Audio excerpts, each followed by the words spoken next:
चंद्रमा की सुंदरता पर राजा दक्ष की 27 पुत्रियां मोहित हो गईं।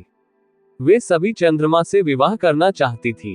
दक्ष ने समझाया सगी बहनों का एक ही पति होने से दाम्पत्य जीवन में बाधा आएगी, लेकिन चंद्रमा के प्रेम में पागल दक्ष पुत्रियां जिद पर अड़ी रहीं। अश्विनी सबसे बड़ी थी। उसने कहा कि पिताजी, हम आपस में मेलजोल से मित्रवत रहेंगे, आपको शिकायत नहीं मिलेगी। दक्ष ने 27 कन्याओं का विवाह चंद्रमा से कर दिया। विवाह से चंद्रमा और उनकी पत्नियां दोनों बहुत प्रसन्न थे, लेकिन ये खुशी ज्यादा दिनों तक नहीं रही। जल्द ही चंद्रमा 27 बहनों में से एक रोहिणी पर ज्यादा मोहित हो गए और अन्य पत्नियों की उपेक्षा करने लगे।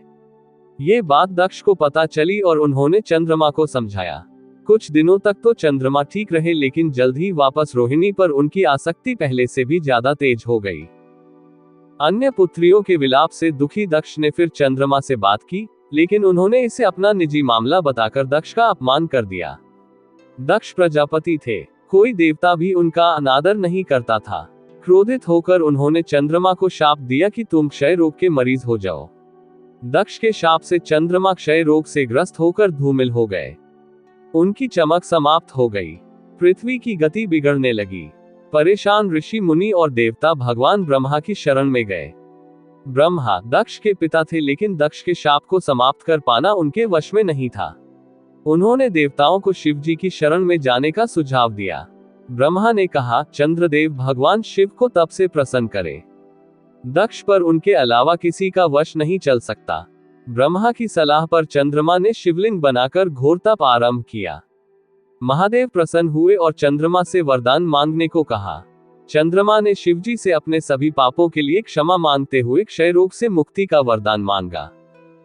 भगवान शिव ने कहा कि तुम्हें जिसने शाप दिया है वह कोई साधारण व्यक्ति नहीं है। उसके शाप को समाप्त करना संभव नहीं, फिर भी मैं तुम्हारे लिए कुछ न कुछ करूंगा जरूर।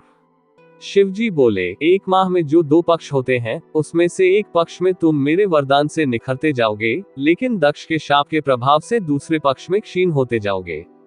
शिव के वरदान से चंद्रमा शुक्ल पक्ष में तेजस्वी रहते हैं और कृष्ण पक्ष में धूमिल हो जाते हैं।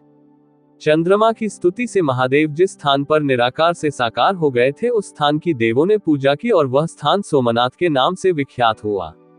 चंद्रमा की वे 27 पत्नियां ही 27 विभिन्न नक्षत्र हैं।